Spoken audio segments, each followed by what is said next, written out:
Hello everyone, how are you? So students, कैसे हैं सब लोग? तो स्टूडेंट्स, अभी हम लोग जो डिस्कस कर रहे हैं that is free radical reaction, isn't it? Carbocation खत्म हो चुका है, alkene chapter almost done, now we have entered into alkane chapter, है ना? और फ्री रेडिकल कल के क्लास में हमने देखा स्टूडेंट, फ्री रेडिकल की नेचुरल टेंडेंसी होती है वो कॉम्बिनेशन एंड डिस्प्रोपोर्शनेशन के लिए। जैसे जैसे फ्री रेडिकल के अराउंड स्टेरिक क्राउडिंग बढ़ता है, कॉम्बिनेशन की टेंडेंसी कम होती है और डिस्प्रोपोर्शनेशन का चांसेस बढ़ता जाता है। Even by increasing the temperature you can increase the quantity of disproportionation product. Then students, हमने देखा कि which all are the reactions which involve free radical mechanism. उसमें कल पहला रिएक्शन जो हम देख पाए थे दैट वाज वुड्स रिएक्शन, और उसके मैकेनिज्म के बारे हमने देखा। अब वुड्स रिएक्शन में remember it is very important कि वुड्स रिएक्शन में जब कभी आप अल्केन बनाते हैं तो प्रॉब्लम ओवर देयर इज कि you can prepare only alkane having even number of carbon atoms. अगर आप ऑड नंबर बनाने के लिए जाएंगे, so in that case you have to take two different type of alkyl halide, and in that case you will get mixture of alkanes and separation of alkane become difficult. So that is the limitation of Woods reaction. Now student, in today's class we will be discussing few more reaction that involve free radical reaction. Okay, so कल हमने Woods के बारे देखा, तो आज एक और reaction हम लोग देखते हैं that is called as Fittig reaction.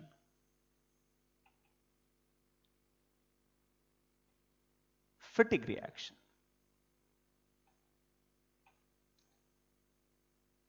So what is Fittig reaction? देखो स्टूडेंट्स, आपने देखा, सबसे पहले ये समझो कि Fittig reaction क्या है।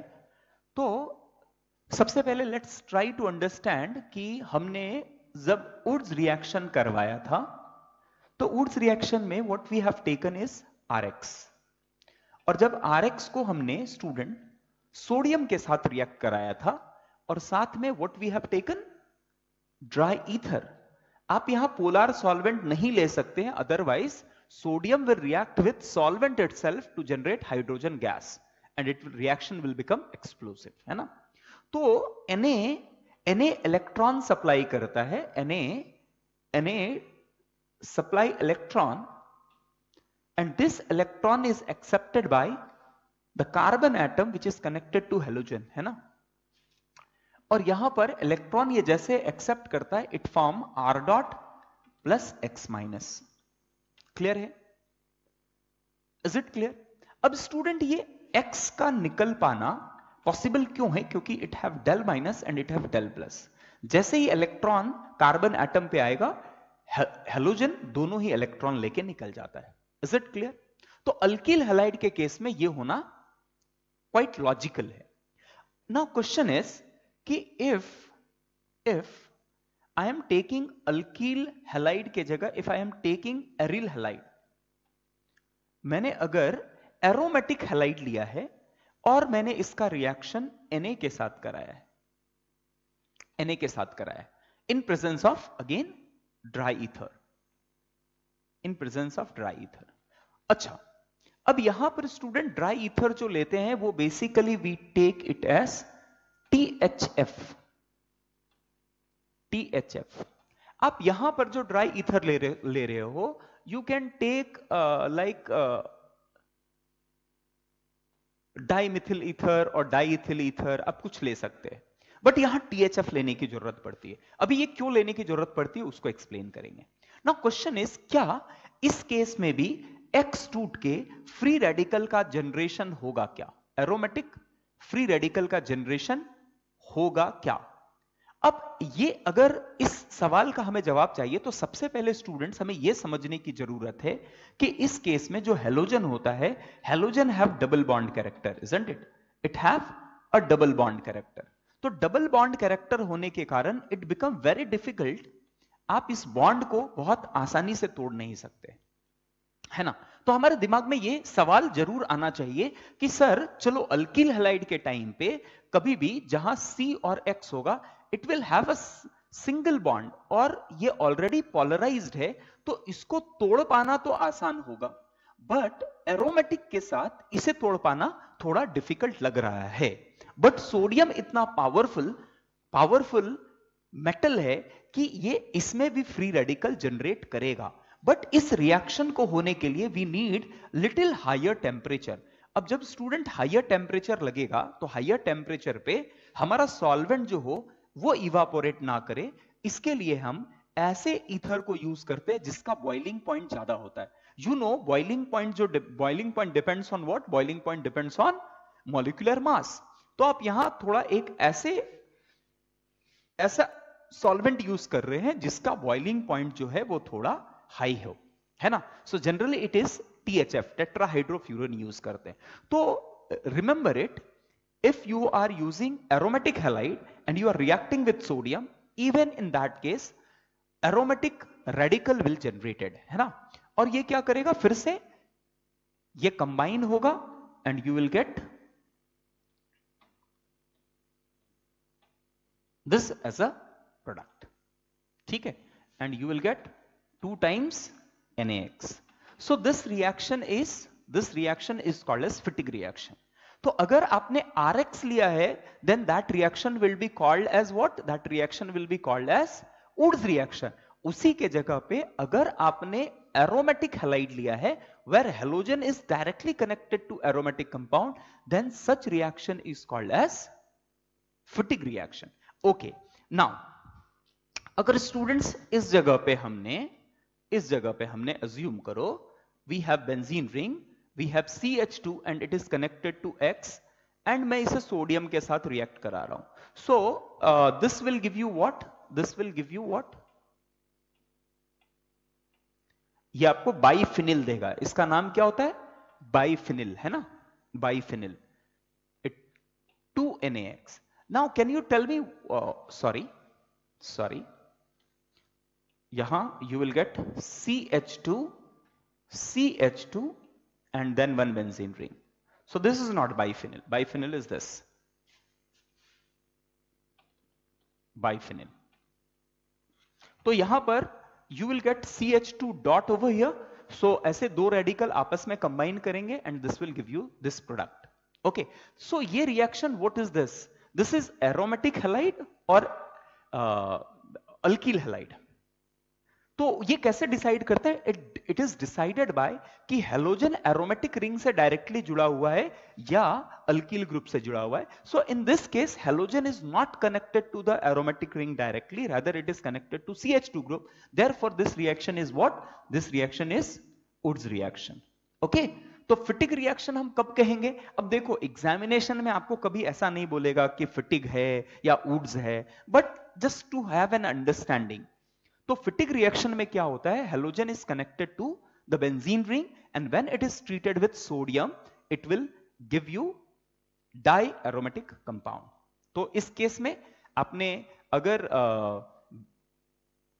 If you have taken this as a reactant you will get biphenyl as a product. Clear है? सो जैसे वुड्स रिएक्शन है उसी तरह फिटिग रिएक्शन है। Clear? Same mechanism. Okay, now there is another reaction called as Woods-Fittig reaction.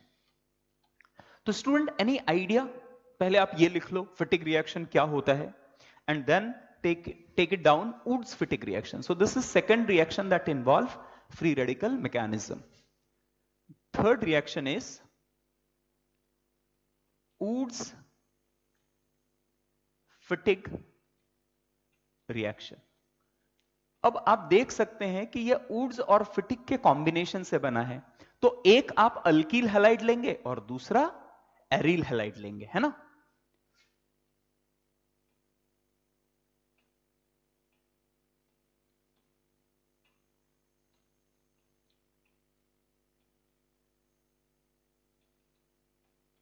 But again over here problem will be that you will gate mixture of products, isn't it?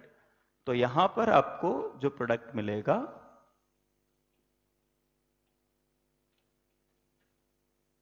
this is the product over here and this reaction is called as Woods-Fittig reaction.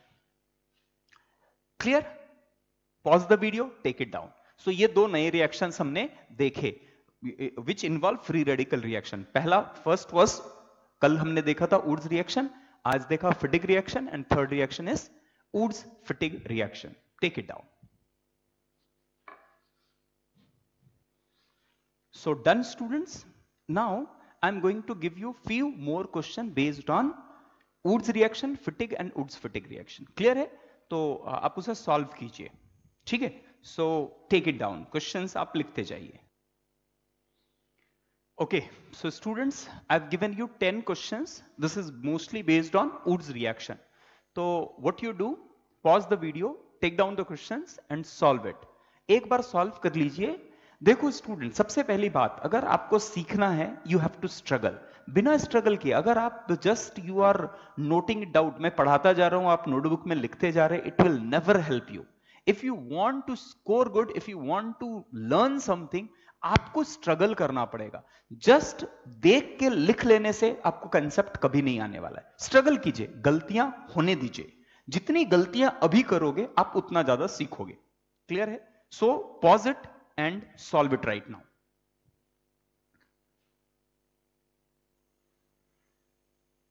So done हो गया सबका, तो discuss करें. Okay, तो students पहले question में ही देखो, यहां पर क्लोरीन और ब्रोमीन है. तो एक्चुअली अगर देखा जाए तो Br will move out first, then chlorine will move out, isn't it? Chlorine और ब्रोमीन में लिविंग एबिलिटी जो है, if I have R B R and I have R C L, तो rate of reaction will depends on what? It depends also on the leaving ability of the halogen group. तो bromine आसानी से move कर जाएगा और CL भी आसानी से मूव करेगा, बट डेफिनेटली बी आर की लिविंग एबिलिटी जो होगी वो काफी ज्यादा होगी as compared to Cl, है ना? लेकिन ध्यान से सुनिए, जब कभी आपको दो अलग अलग x दिए हो, यहां पर इस जगह पे लिविंग एबिलिटी तो डिफरेंट है, but still this reaction is so fast, formation sodium is so reactive that almost simultaneously the dot is generated on these two carbon atom. What I am saying, दो अगर आपसे कभी पूछा जाए तो याद रखिए ऐसे केस में क्या होने वाला है, ऐसे केस में क्या होने वाला है, ध्यान रखिए. आपको फाइनल प्रोडक्ट जो बनता हुआ दिखेगा वो कैसा दिखेगा, कैसा दिखेगा आपको फाइनल प्रोडक्ट बनता हुआ? तो स्टूडेंट्स सबसे पहले ये बात ध्यान रखो कि ये डॉट क्रिएट होना चाहिए, isn't it? ये डॉट क्रिएट होना चाहिए. अब Br जब निकला तो यहां एक डॉट जनरेट हुआ, और अगर Cl निकला तो ये डॉट जनरेट हो गया. अब ये दोनों डॉट अगर दो डिफरेंट कार्बन पे जनरेट है जो काफी दूर है और उसके सामने डबल बॉन्ड है, सो व्हाट विल हैपन? सबसे पहले तो स्टूडेंट्स आपको इस जगह पे you will get this as a product. Clear? अब कोई बोल सकता है कि सर अगर मान लिया जब तक ये डॉट जनरेट हो रहा है तब तक ये अगर Cl बाहर नहीं निकल रहा है, बिकॉज उनकी लिविंग एबिलिटी जो है वो डिफरेंट है, तो ऐसे केस में रिएक्शन क्या होगा? Now try to understand this. अब देखो स्टूडेंट, इस केस में भी जो प्रोडक्ट होगा that will be same product. अब इस बात को ध्यान से समझते हैं. Cl Br डॉट जनरेट कर दिया है, और मान लिया अगर ये डॉट अभी दिस डॉट इज देयर, अब दिस इज रेजोनेंस स्टेबलाइज, यहां रेजोनेंस है ना, यहां रेजोनेंस है. तो स्टूडेंट ये दूसरे एटम से इनका कॉम्बिनेशन हो उससे पहले क्या होगा? Either the another sodium atom will make it minus, ये भी एक पॉसिबिलिटी है. हमने देखा था कि फ्री रेडिकल हाईली रिएक्टिव होता है, और हाईली रिएक्टिव होने के कारण जब तक ये डॉट फॉर्म होता है दूसरे से कंबाइन हो जाता है, नेगेटिव बनने के चांसेस कम होते हैं. बट अगर कार्बेनियन, अगर फ्री रेडिकल कंबाइन नहीं हो पा रहे हैं तो ऐसे केस में कार्बेनियन भी फॉर्म हो सकता है. दोनों मैकेनिज्म हमने डिस्कस किया था. तो अगर कार्बेनियन फॉर्म हो गया तो नाउ ट्राई टू अंडरस्टैंड यहां क्या होगा. So in this case what you will get is, देखो काफी इंटरेस्टिंग है, डेल प्लस डेल माइनस। अब ये minus will make double bond over here और यहां माइनस आ गया। अब जैसे ही इस कार्बन पे प्लस और इस कार्बन पे माइनस है तो it will supply and it will remove this chlorine, and finally what you will get, finally again you will be getting cyclohexadiene, आपको ये मिल जाएगा। तो product will be the same. अब ये रिएक्शंस जो वुड्स रिएक्शन है ये इतना फास्ट है स्टूडेंट्स कि हम क्या कंसिडर कर लेते हैं, हम दोनों रेडिकल को साइमल्टेनियसली आप करा दो तो भी this will be the product, और अगर आपने नहीं कराया कार्बेनियन मैकेनिज्म से गए तो भी that will be the almost same product you will be getting. But हम क्या करते हैं, दोनों को फ्री रेडिकल जनरेट कर देते हैं, है ना, क्योंकि sodium is highly reactive and यहां जो डेल प्लस है वो उसे आसानी से इलेक्ट्रॉन सप्लाई कर देता है। Definitely a lag is there, यहां जब तक डॉट बनेगा इसे डॉट बनने में थोड़ा ज्यादा टाइम लगेगा, बट जनरली आप इसे डॉट एंड डॉट कंसिडर कर सकते हैं एग्जामिनेशन में सॉल्विंग पर्पस के लिए। क्लियर है? Is it clear? तो यहां ये डिस्कशन इंपॉर्टेंट था, ये डिस्कशन इंपॉर्टेंट था कि अगर दो डिफरेंट अल्कील हैलाइड है फिर भी अगर आपने डॉट बनाया तो भी आपको जो प्रोडक्ट मिलेगा that will again match with आपका कार्बेनियन मैकेनिज्म से। सिमिलरली इस केस में भी स्टूडेंट हम कैसे सॉल्व करेंगे? अब देखो आपको अंडरस्टैंडिंग क्लियर हुआ होगा कि ये कैसे कर रहे हैं। अगर आप बोलोगे नहीं सर ये Br पहले निकलेगा, ये डॉट होगा, तब तक ये क्लोरीन नहीं निकलेगा, एग्री, बट उस केस में भी आपको जो फाइनल प्रोडक्ट इससे मिलने वाला है that will be the same thing, है ना, तो प्रोडक्ट विल बी सेम। तो यहां पर what will be the product, इस केस में प्रोडक्ट विल बी, अब यहां से you will get this as a product. Clear? Similarly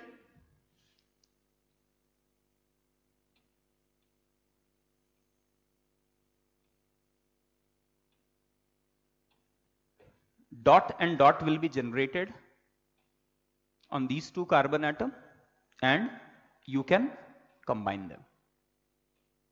ठीक है, आप दोनों को दोनों जगह पे फ्री रेडिकल बनाओ या तो एक कार्बेनियन बना लो तो भी resultant will be the same, आपको प्रोडक्ट जो मिलेगा वो सेम मिलेगा। इस केस में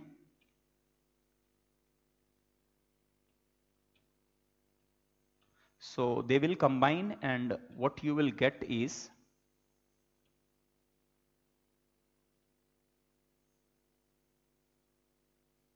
ये एक कार्बन एटम और ये एक carbon atom. Clear?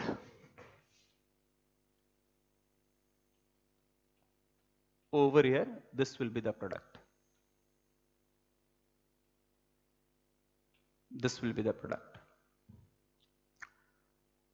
Now question is student, one thing which I would like to ask you कि इस केस में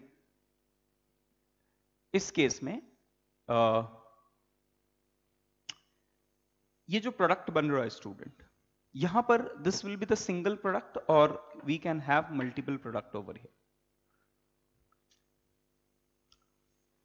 यहां और भी प्रोडक्ट बन सकते हैं क्या? देखिए बहुत सारे डिफरेंट प्रोडक्ट बन सकते हैं, ये बात समझो। अभी एक तो स्टूडेंट ऐसा है कि माइनर क्वांटिटी में आपको ये भी मिलेगा, फर्स्ट केस की बात कर रहा हूं कि ब्रोमीन अगर जनरेट हो गया है और क्लोरीन नहीं मिला है, क्लोरीन बाहर नहीं निकला है, सो दे मे कंबाइन, बट इसके जो चांसेस रहेंगे वो बहुत कम रहेंगे। क्लियर है? इसके जो चांसेस रहेंगे वो बहुत कम रहेंगे। आपको जनरली जो प्रोडक्ट मिलेगा वो ये मिलेगा। तो कभी आपको पूछ दिया जाए कि इनमें से क्या क्या पॉसिबल है, तो वो पॉसिबल है but it will be in very minute quantity, तो you have to ignore this. Okay, in this case what you will be getting CH2 CH2 and PH। Okay, now in this case dot, अब यहां क्या होगा, this will combine with another dot. अब यहां पर students this is secondary carbon, तो यहां दो तरह के रिएक्शंस होंगे, एक तो कॉम्बिनेशन और दूसरा डिस्प्रोपोर्शनेशन। Combination and disproportionation. तो this is combination product and this is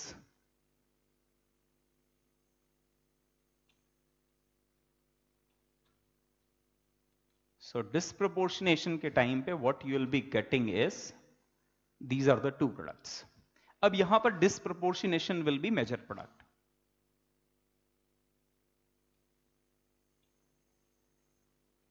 Clear? In this case combination will be the measured product. तो ये हो गए 10 questions based on free radical पे Wurtz reaction पे based questions. Okay? So pause the video and if you have any doubt note it down, and still if doubt is there you can ask question based on this. Okay? So take it down. Okay, done. So this is what we have seen is Wurtz reaction, we have seen fatigue reaction, and we have seen Wurtz fatigue reaction. Now let's move to another very important reaction that is called as Kolbe's electrolysis. What? Kolbe's electrolysis. चलिए, तो ये बहुत ही important reaction है, इसको समझते हैं. So this is the fourth reaction which involve free radical. Kolbe's electrolysis. अब ये इलेक्ट्रोलिसिस क्या होता है ये सबने पढ़ा है क्लास 9th 10th में, है ना. अब कॉल्बेस इलेक्ट्रोलिसिस क्या बोलता है ध्यान से समझिए. बोलता है whenever you take a acid, a carboxylic acid, और आप इसको NaOH के साथ अगर ट्रीट कराते हैं और इसका सॉल्ट बनाते हैं, sodium salt of carboxylic acid बनाते हैं, और फिर sodium salt of carboxylic acid का इलेक्ट्रोलिसिस करवाते हैं, इलेक्ट्रोलिसिस कराते हैं. So what you will get in this case, you will be getting R and R alkane plus 2 times CO2 plus 2 times H2O. In fact, CO2 अगर निकल रहा है तो H2O will be in the system. I will say we will get H2. अब ये reaction कैसे होता है इस चीज को समझते हैं. सबसे पहले स्टूडेंट्स वी नो कि इलेक्ट्रोलिसिस अगर हमें करना है तो इलेक्ट्रोलिसिस में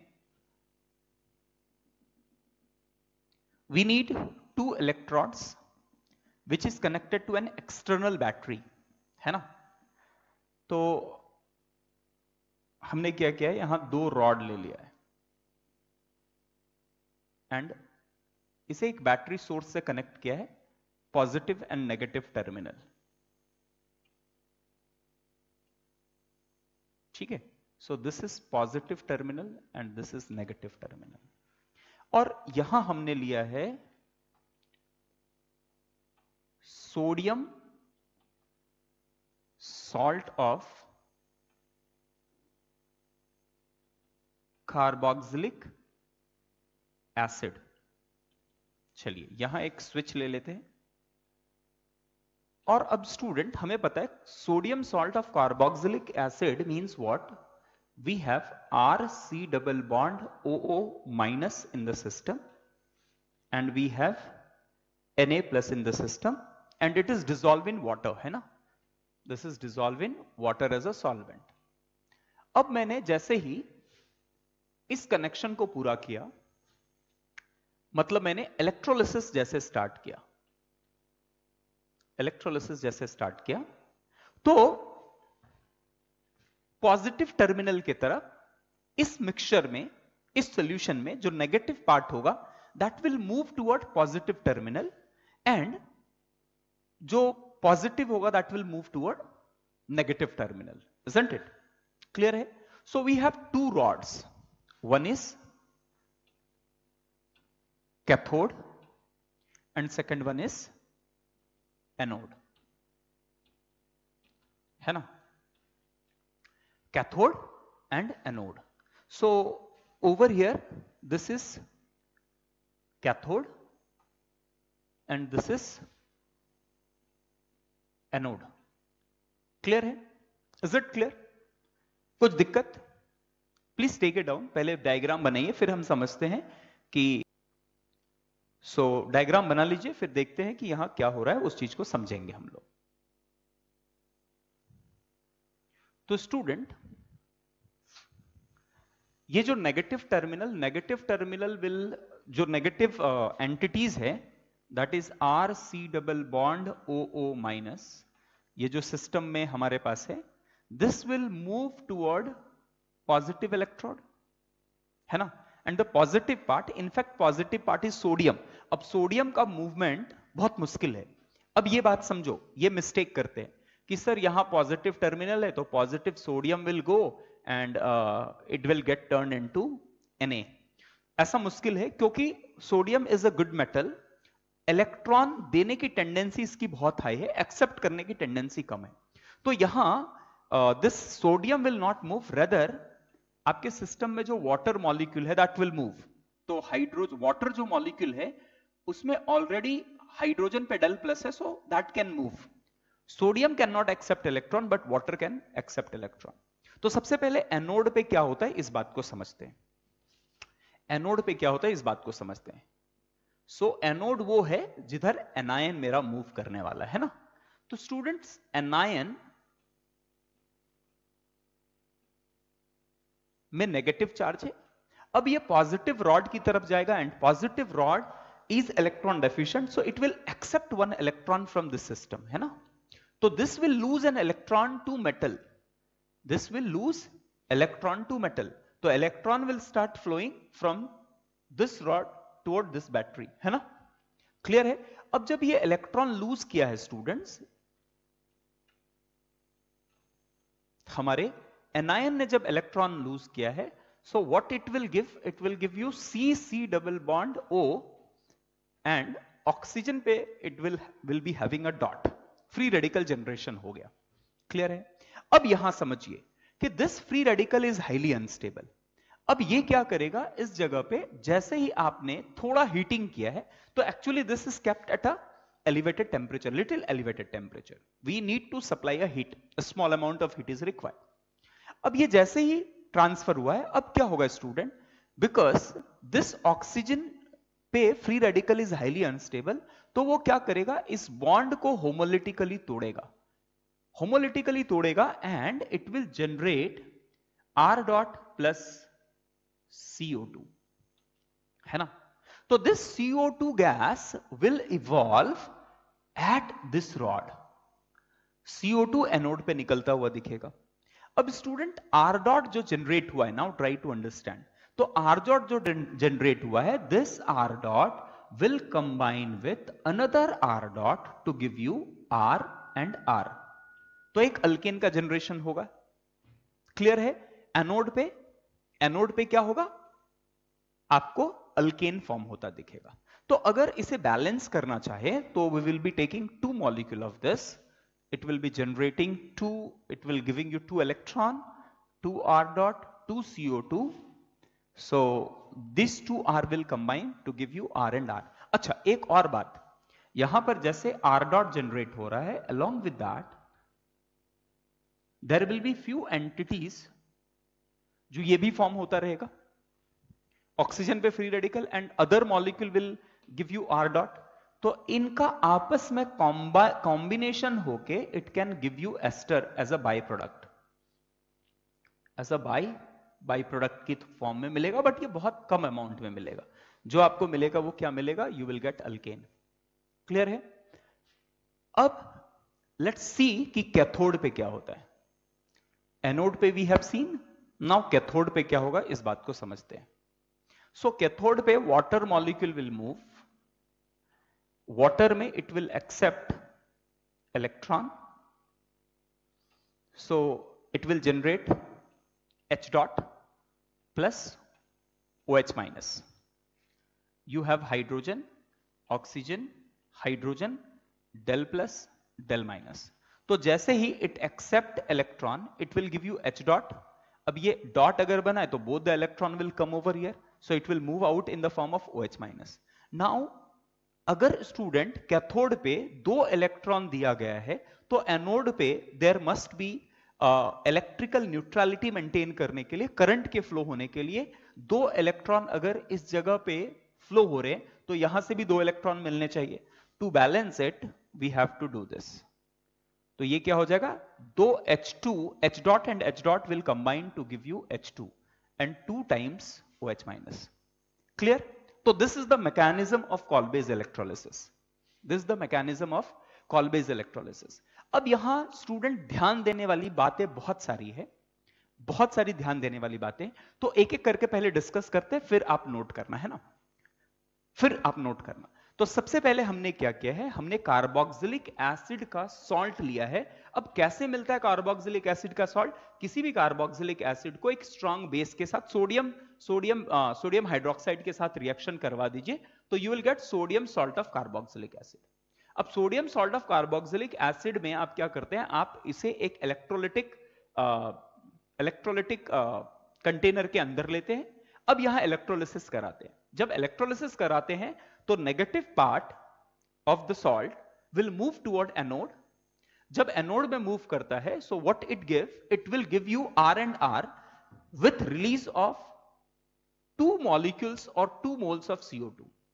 For 2 molecules it give you 2 molecules of CO2. तो मोल वाइज अगर देखेंगे तो 2 moles of when 1 mole of alkane will be formed, at that time 2 moles of CO2 will be released from this anode. Similarly, जब वहां 2 mole of CO2 release हो रहा है और एक अल्केन मॉलिक्यूल का फॉर्मेशन हो रहा है, उस टाइम पे आपको 1 mole of hydrogen is released at cathode, है ना. तो आपको क्वेश्चन ये भी पूछा जा सकता है कि what is the mole ratio of the gas that is evolve at cathode and anode in Kolbe's electrolysis. Clear? So at cathode you will be getting 1 mole of hydrogen gas. At that time you will be getting 2 moles of CO2 gas, isn't it?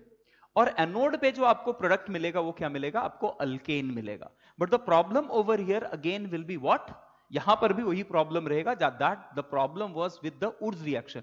यहां जो आपको मिलेगा you will get even number of carbon containing alkane मिलने वाला है, isn't it? और धीरे धीरे ये जो सोल्यूशन है students, it will turn into basic solution. तो जब ये बेसिक सोल्यूशन होगा तो OH minus should not move into anode. तो आपको क्या करना पड़ेगा, धीरे धीरे ये बेसिक सोल्यूशन को आपको न्यूट्रलाइज भी करते रहना पड़ेगा. क्लियर है? Is it clear? So now take it down. This is Kolbe's electrolysis. तो कार्बोक्सिलिक एसिड का सॉल्ट यूज करके you can prepare alkane. So pause the video and take it down. This is a very important reaction. So done students. अच्छा, can you tell me what is the RDS in this process? पूरे process में RDS क्या है? So this step will be RDS.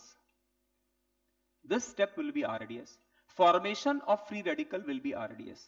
तो कभी कभी आपको बहुत सारे अलग अलग एसिड दिए जाएंगे and they will ask कि in case में rate of reaction कैसे वेरी होने वाला है. तो आपको क्या देखना है, रेट ऑफ रिएक्शन जब आपको देखना है you have to go for the stability of free radical, है ना. तो यहां एक नोट करके मैं लिखूंगा, notice RDS involve formation of free radical.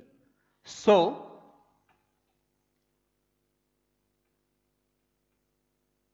stability of R dot is rate determining factor. So note it down. Please note it down. So done students, हो गया, लिख लिया, quite simple. So this is one of the very important reaction that include what that involve free radical reaction. So Kolbe's electrolysis, Kolbe's electrolysis. Clear है? कुछ दिक्कत किसी को? कुछ दिक्कत किसी को? कोई प्रॉब्लम नहीं? ओके, चलिए. So now what we'll do, we will solve few problem based on Kolbe's electrolysis.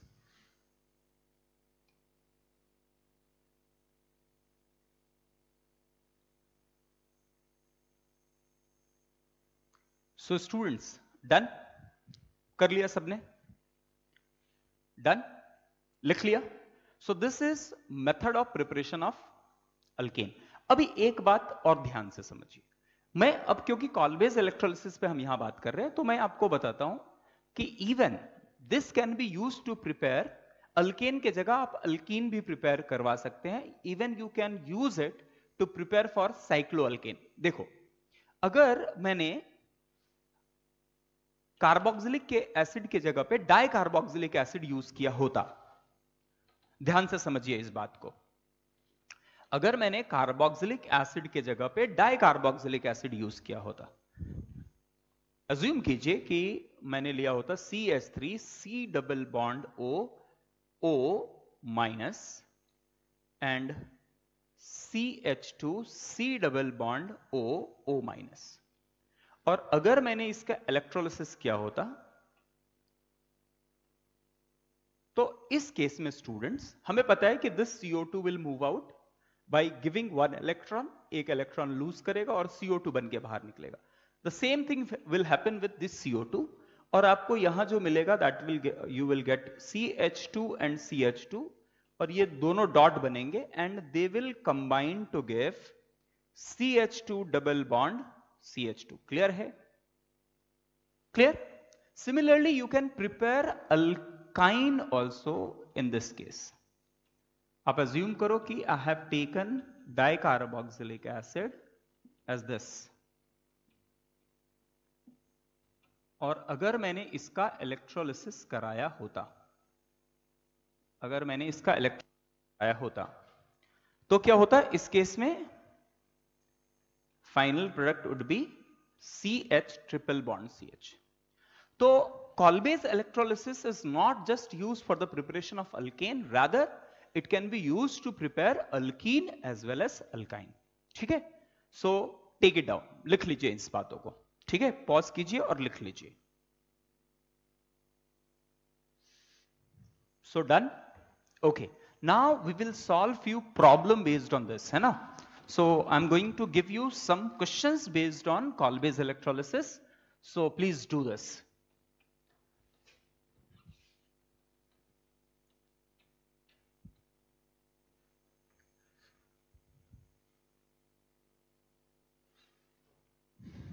Okay, so student, these are 10 questions based on Kolbe's electrolysis. So what I want, pause the video, solve it, and then match your answer. Okay, chaliye, do it fast.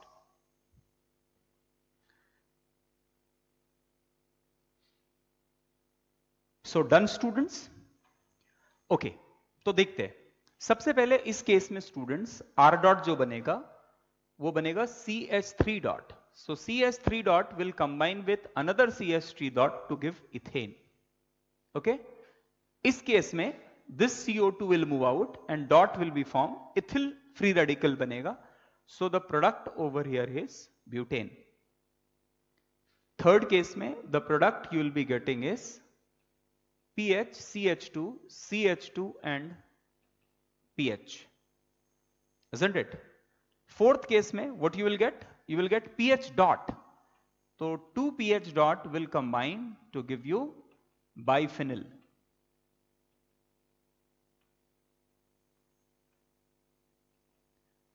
In this case, what you will be getting? यहां एक dot और यहां एक dot. So दोनों combine करेंगे and you will get cyclohexene. Over here, this will be the product.